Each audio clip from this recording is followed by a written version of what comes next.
Nothing like a big bowl of chili or spaghetti sauce, making something really warm for a nice winter afternoon. But there's more benefit than you may think. What I'm doing here is chili, and the recipe is not really critical for you to follow along because everybody has their favorite chili or they have a chili that they're used to making. What I wanted to talk to you about today is processed tomatoes. Most people in the state of Oklahoma and around the country think that in order to get the maximum benefit from produce, you need to eat it fresh, raw, straight off the vine. And there is a lot of nutrition that's found in produce that way. However, it is not necessarily the most nutritious way to get everything.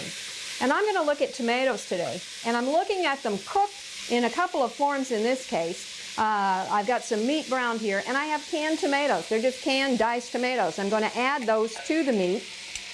I added a little bit of salt to it as well. And also to this, I'm going to add tomato paste.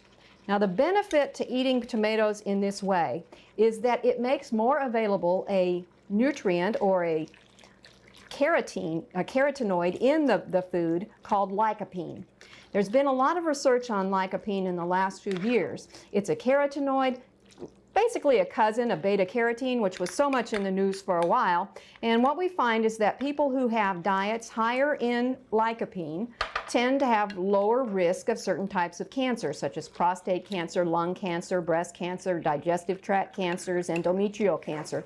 One study was done showing that of the 48,000 men who were involved, these were health professionals, that those who ate at least 2 servings of a processed tomato or a raw tomato every week reduced their risk of prostate cancer by somewhere between 21 to 34%, depending on whether they were eating their tomatoes raw or whether they were eating them processed. And those that had the processed tomatoes had an even lower risk than those who were eating the tomatoes just in a raw stage. So the lycopene does seem to be very beneficial in that regard.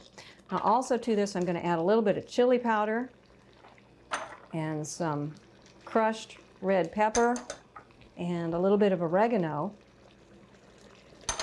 And this then is simply going to cook on a low temperature for about an hour and a half until the meat is soft. But again, the recipe is not important. It's the fact that you're eating the tomatoes on a regular basis that's doing the job.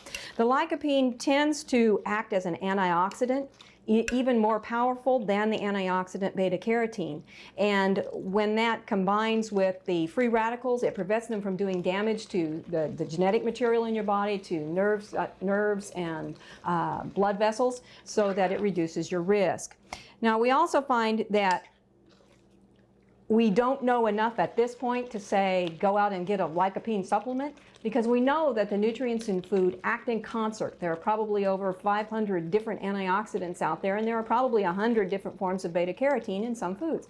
So carotenoids in some foods. So we don't know which one it is, how they're working together. So in order to get the benefit, you need to eat the foods themselves and not take it in a supplement form. One of the interesting things about this lycopene is that we know that the most abundant source will be tomatoes. Red tomatoes, pale tomatoes have less than dark red tomatoes. Green tomatoes and yellow tomatoes basically don't have any. Pink grapefruit and watermelon also have some. Lycopene is the red pigment that makes those foods red. However, it's not found in red peppers, it's not found in strawberries, it's not found in other red foods such as apples, so that in order to get the lycopene, you're going to have to eat the tomato products, basically, as far as living in the U.S. these days, and that's the most common form that we're going to get it.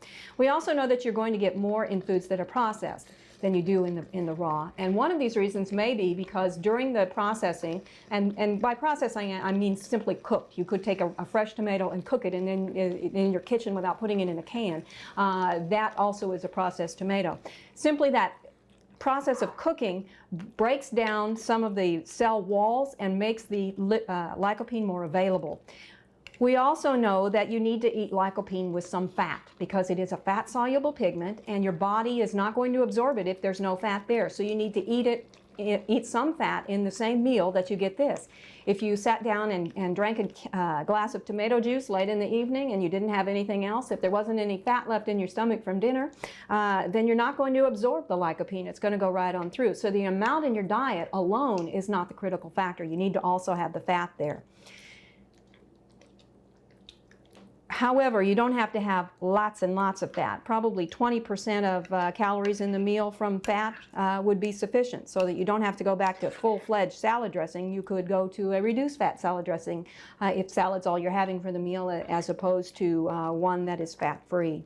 Basically, that's the gist. I wanted you to try and look at foods. The most abundant sources of lycopene in the American diet are actually ketchup and pizza sauce and spaghetti sauce, tomato paste, and tomato juice. Canned tomatoes would also be a very good source. We don't really know at this point how much you need to eat, but at least twice a week is not going to be a bad idea. For Oklahoma Gardening, this is Barbara Brown. We hope you've enjoyed this classic from the Oklahoma Gardening Vault. Remember, even though these tips and techniques are timeless, there's always something new to learn in the world of gardening. By subscribing to both Oklahoma Gardening and OK Gardening Classics, you'll have access to a wealth of gardening knowledge, both classic and contemporary.